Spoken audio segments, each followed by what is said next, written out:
जी, मंटो की कहानी बाउनवान झूठी कहानी के नाम से उसके सिलसिले में आखिरी हिस्से से चंद पैराग्राफ जो हैं वो मैं लेकर आई हूँ। जैसे कि मैंने कल कहा था कि इसको थोड़ा सा मुकम्मल होना चाहिए। बहुत सा स्किप भी किया है क्योंकि थोड़ी लंबी थी कहानी, तो मैं इसको शुरू करती हूँ।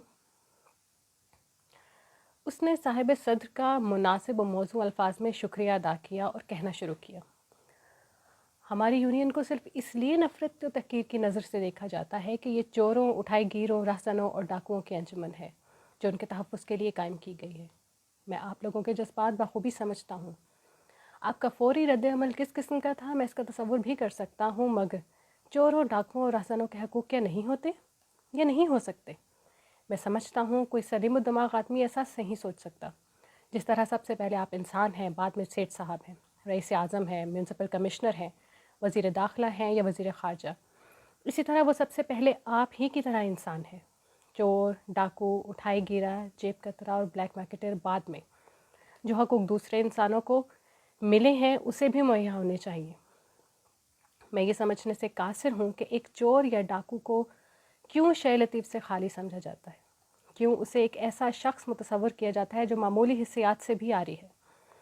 माफ़ फरमाइए, वो अच्छा शेर सुनकर उसी तरह फड़क उठता है जिस तरह कोई दूसरा सुख्न फहम। सुबह बनारस और शाम उद से सिर्फ आप ही लुत्फ़अंदोज़ नहीं होते, वो भी होता है। सुरताल की उसको भी खबर है।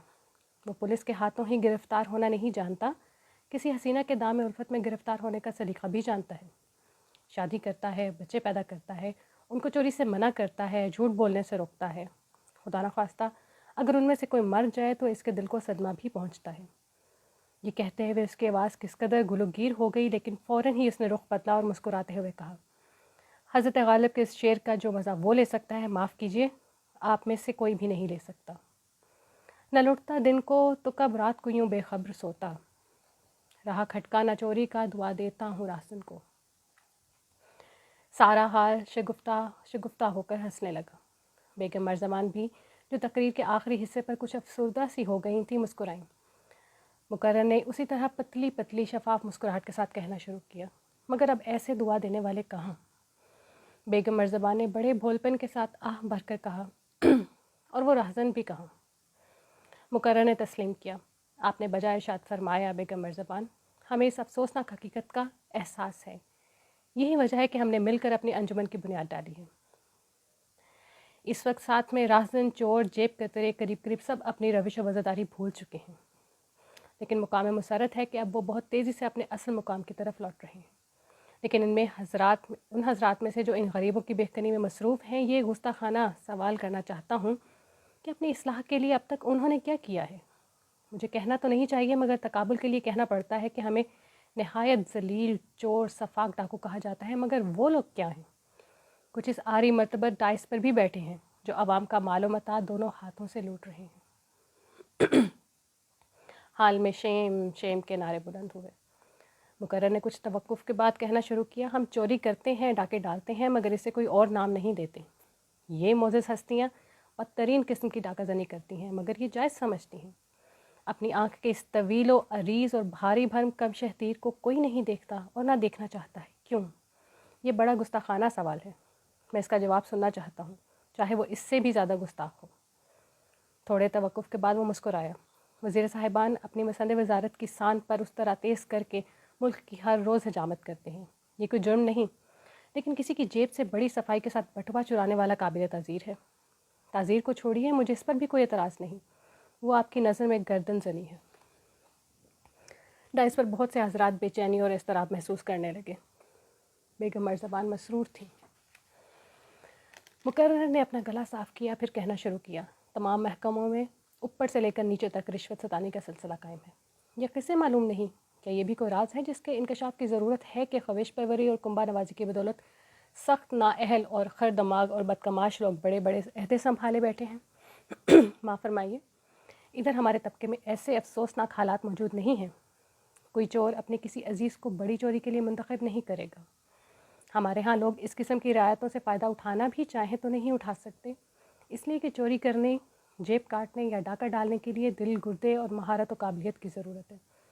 यहाँ कोई सिफारिश काम नहीं करती। ہر شخص کا کام ہی خود اس کا امتحان ہوتا ہے جو اس کو فوراً نتیجے سے باخبر کر دیتا ہے۔ حال میں سب خاموش تھے اور بڑے غور سے سن رہے تھے۔ تھوڑے سے توقف کے بعد مقرر نے پھر آواز بلند کی، میں بدکاری معاف کر سکتا ہوں لیکن خام کاری ہرگز ہرگز معاف نہیں کر سکتا۔ وہ لوگ یقیناً قابل مواخذہ ہیں جو نہایت ہی بھونڈے طریقے پر ملک کی دولت لوٹتے ہیں، ایسے بھونڈے طریقے پر کہ ان کے کرتوتوں کے بھانڈ ہر روز چوراہے میں پھوٹتے ہیں۔ وہ پکڑے جاتے ہیں مگر بچ نکلتے ہیں کہ ان کے نام 10 نمبر کے وابستہ الف میں درج ہے نابستہ بے میں۔ کس قدر ناانصافی ہے! میں تو سمجھتا ہوں بیچارے اندھے انصاف کا خون یہیں پر ہوتا ہے۔ نہیں، ایسے اور بھی کئی مقتل ہیں جہاں انصاف، شرافت و نجابت، تقدس و طہارت، دین و دنیا سب کو ایک ہی پھندے میں ڈال کر ہر روز پھانسی دی جاتی ہے۔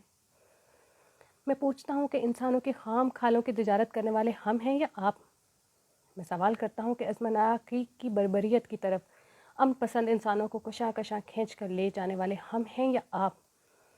اور استفسار کرتا ہوں کہ دوسری اجناس کی طرح ملاوٹ کر کے اپنے ایمان کو آپ بیچتے ہیں یا ہم؟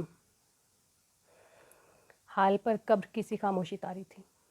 مقرر نے جیب سے اپنا سفید رومال نکال کر منہ صاف کیا اور اسے ہوا میں لہرا کر کہا، صاحب صدر، خاتون مکرم اور معزز حضرات، مجھے معاف فرمائیے کہ میں ذرا جذبات کی رو میں بہہ گیا۔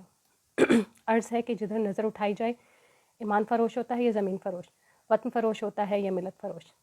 سمجھ میں نہیں آتا کہ یہ بھی کوئی فروخت کرنے کی چیزیں ہیں۔ انسان تو انہیں مشکل میں بھی ایک لمحے کے لیے گروی نہیں رکھ سکتا، مگر میں تو انسانوں کی بات کر رہا ہوں۔ معاف فرمائیے، میرے لہجے میں پھر تلخی پیدا ہو گئی۔ رکھیو غالب مجھے اس تلخ نوائی سے معاف، آج کچھ درد میرے دل میں سوا ہوتا ہے۔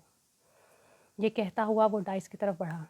صاحب صدر، محترم بیگم مرزبان اور معزز حضرات، میں اپنی یونین کی طرف سے آپ سب کا شکریہ ادا کرتا ہوں کہ آپ نے مجھے لب کشائی کا موقع دیا۔ ڈائس کے پاس پہنچ کر اس نے صدر کے پاس ہاتھ بڑھایا۔ میں اب ایک دوست کی حیثیت سے رخصت چاہتا ہوں۔ صدر نے ہچکچاتے ہوئے اٹھ کر اس سے ہاتھ ملایا۔